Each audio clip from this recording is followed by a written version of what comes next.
My name is Thea. Craig lived in a white colonial on Orchard Lane. I hit line 12, back. What kind of a sir, barely clinking. She was quiet for a moment. Not the confused kind of quiet.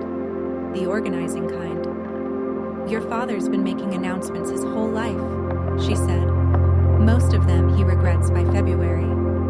She looked out the window. The garden was done for the season. Just bare beds and a bird bath with a leaf floating in it. Your grandfather was the same, she said. Did I ever tell you about Patricia? Patricia was Gerald's younger sister, my great aunt. I knew almost nothing about her. She left this town at 25, Ruth said. Your grandfather decided Gerald was the responsible one. Patricia was the dreamer. So everything, the house, the savings, the trust I'd started, he wanted it all funneled to Gerald. I fought him on it. But by the time I won that fight, Patricia was gone. Moved to New Mexico. Married a potter. Never came back for Christmas. She looked at me. I watched it happen once, Thea. I won't watch it happen again. I didn't tell her about the refinance. Not yet. But I reached across the table and squeezed her hand. Small, warm, the skin thin as paper, but the grip still sure. Your grandfather built this table for 6, Ruth said. He only ever set 5 places. I drove home with that sentence sitting on the passenger seat like a living thing. There are things you know in your gut before your brain agrees to look at the evidence. This was one of those. I sat in my car in the Ridgeline parking lot the next Monday, lunch untouched on the passenger seat, and rebuilt the timeline on the back of a gas receipt. March. Gerald pulls $80,000 from the family trust, gives it to Marlene. The last piece, he says. She's paid off her house. May. Marlene announces at Sunday brunch, casually, between mimosas and a frittata, that the mortgage is done. Gerald tears up, literally. The man who hadn't cried at his own retirement dinner wiped his eyes with a napkin and said, "That's my girl." August. Cash out refinance. $340,000. New lender. New terms. More debt than the original mortgage. The math wasn't complicated. If Marlene had used the $80,000 to pay off the mortgage in March, there would be no mortgage to refinance in August. You can't refinance a debt that doesn't exist, which meant the $80,000 never went to the mortgage. It went to Craig's store, or their credit cards, or somewhere else entirely. And then, with the mortgage still intact, they refinanced for an even larger amount, pulling equity to cover whatever hole they'd dug. $80,000 of our grandmother's trust. Gone. Not into a mortgage, into a story. And then it got worse. I called Ruth that evening, keeping my voice even. Grandma, when you set up the trust, how is it divided? Equally, she said. $60,000 for you, $60,000 for Marlene. That's what I filed with the attorney. Really meaningful. I let the word hang there. The line went quiet. I heard her kitchen clock ticking through the phone, that old wooden one with the pendulum that hadn't kept accurate time in a decade but still swung. Marlene stood up. Her chair scraped against the hardwood. A sharp, ugly sound, like a gasp the floor made on her behalf. "This is ridiculous," she said, and her voice had that high, pressed quality of someone inflating a balloon they know is about to pop. Thea is making things up because she's jealous. She's always been jealous. Sit down, Marlene. Gerald's voice was low. Not angry yet. Confused. A man looking at a blueprint that didn't match the building. He turned to Craig. Is this true? The refinance. Craig didn't look at Marlene. That was the thing I noticed. The thing the whole table noticed. He didn't look at his wife. He looked at his hands. Then he nodded. The $80,000 I gave you, Gerald said. For the mortgage. Where did it go? Daddy, I can explain. Where did it go? The room had gone perfectly still. Emma and Jake sat with their forks suspended, not understanding but sensing. Doris quietly put her hand on Frank's arm. Cousin Derek stopped mid-chew. Craig spoke. His voice cracked on the first word, then steadied, like a man stepping onto ice that held. "The business," he said. "The store. We were hemorrhaging money. We used the 80 to keep it open another 4 months. Then we refinanced the house." He closed his eyes for a second. "It didn't work. The store closed in January." Doris stood, murmured something gentle to Emma and Jake, and walked them out of the dining room. Their footsteps on the stairs were the only sound for a long moment, small sneakers on hardwood, going up, fading. Gerald sat down, slowly, the way a man sits when the floor has shifted and he's no longer sure the chair is where he left it. His wine glass was still in his hand. He hadn't taken a single sip. Then Ruth spoke. "Gerald." Her voice was quiet, the way water is quiet before it finds the crack. "That 80,000 was from my trust, for both my granddaughters. You had no right to give it all to one." Gerald looked at his mother. I saw something pass across his face that I'd never seen there before. Not shame, exactly, but proximity to it. The look of a man who'd been so certain he was holding a hammer that he hadn't noticed he'd been holding a mirror. He didn't answer. For the first time in 63 years, Gerald Exton did not have the last word. I stood up. Slowly. Not dramatically. I wasn't performing. I just needed to be standing for what I was about to say. The way you stand when you're leaving a room you don't plan to come back to the same way. I looked at Gerald.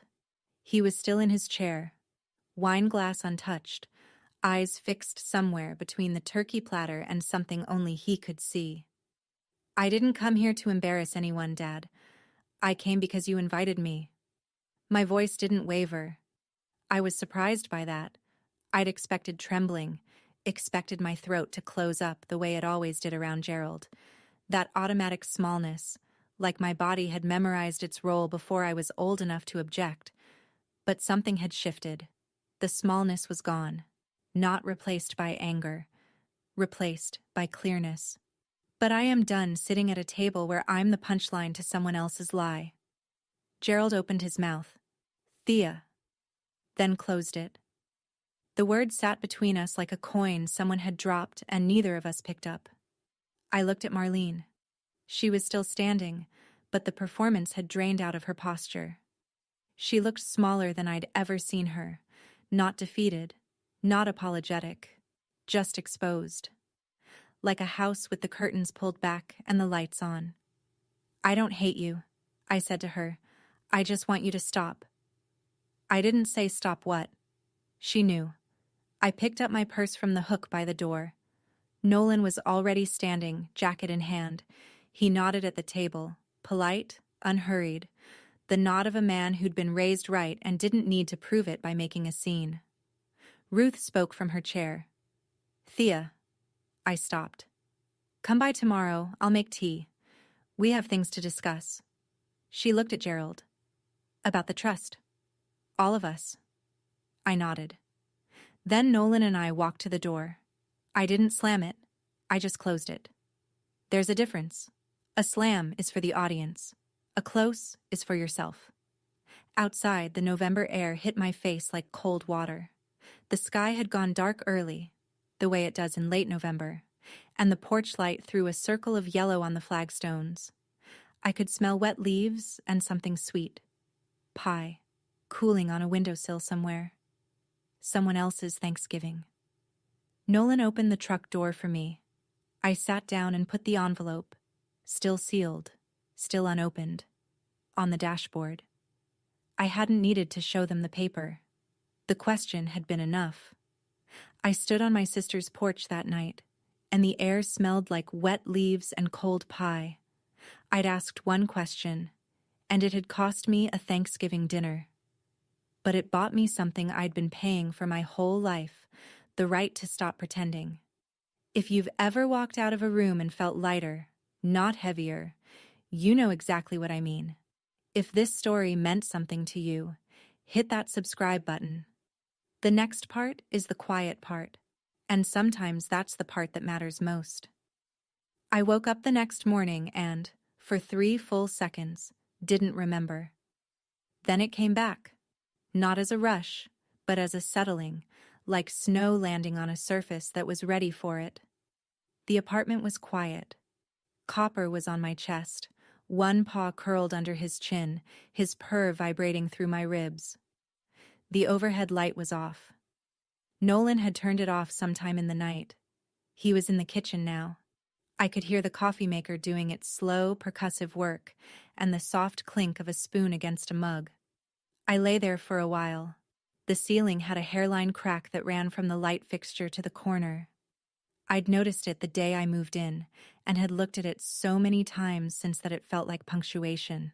A line drawn by the building itself, marking time. Nolan appeared in the doorway with 2 mugs. He handed me one and sat on the edge of the bed. We drank without talking. The coffee was strong, and the light through the window was softer than yesterday's. A Friday after Thanksgiving light, pale and unhurried, like the world had exhaled. "How do you feel?" he asked. I thought about it.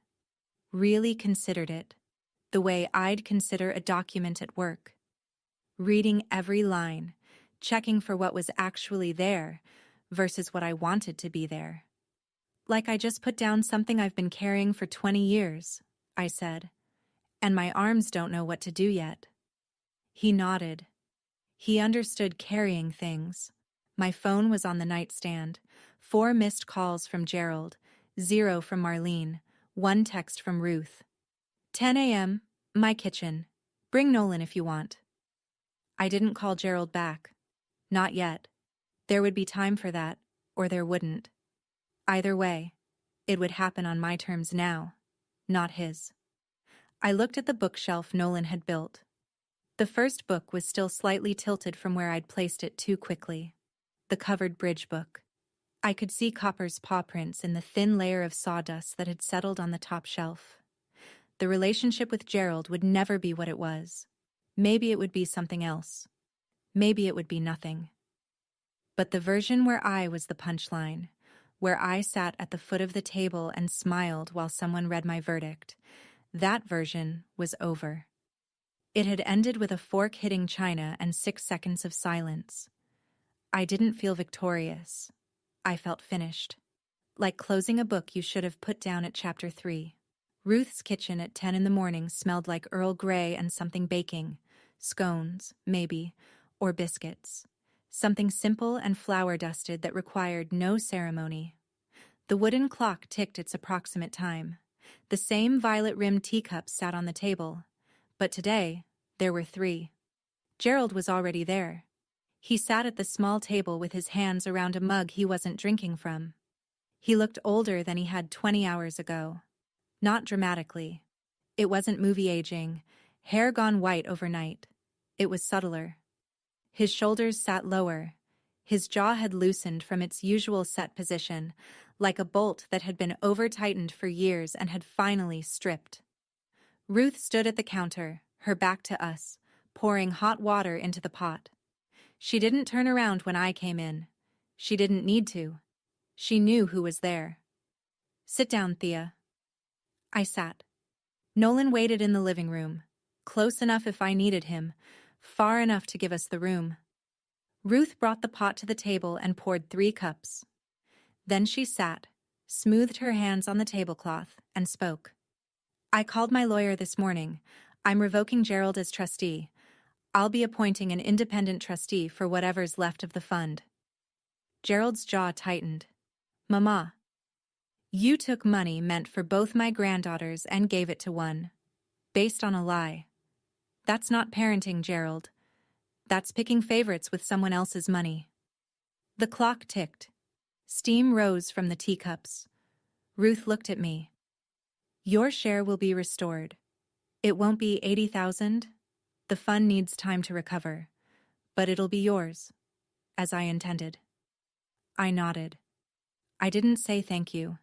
It felt wrong to thank someone for returning what should never have been taken. Gerald looked at me then. His eyes were red but dry. He hadn't cried. Gerald didn't cry, except for Marlene's fake mortgage payoff apparently. The irony was so thick I could have spread it on toast. "You could have told me," he said. His voice was low, raw, before everyone. "You could have asked me how I was doing," I said, before telling everyone I was failing. He blinked, looked down, and then he nodded. Small, almost invisible, the kind of nod that costs a man like Gerald everything. Ruth poured more tea. 3 cups. Nobody reached for the sugar. Nobody needed to sweeten this. 3 weeks passed. The world didn't end. It just rearranged itself, the way furniture settles after you move a heavy piece, and everything else has to adjust to the new space. I went back to work. Ridgeline Title was mercifully indifferent to family drama. The files didn't care who'd ruined Thanksgiving. Diane looked at me Monday morning with her glasses halfway down her nose and said, "So, was it your sister?" I stared at her. "Honey, I've been in title work for 22 years. I knew the moment you went quiet that day. You don't go quiet for strangers." I didn't confirm or deny. She patted my arm, handed me a coffee, and went back to her desk. That was the whole conversation. Diane understood discretion the way surgeons understand sterile fields. It wasn't optional, it was structural. Marlene texted once. 5 words. "I'm sorry you found out that way. Not sorry for lying. Not sorry for taking the money. Sorry I found out." I read it twice, then set the phone down. I didn't respond. There wasn't a response that would do any good. She wasn't apologizing. She was managing. Craig called.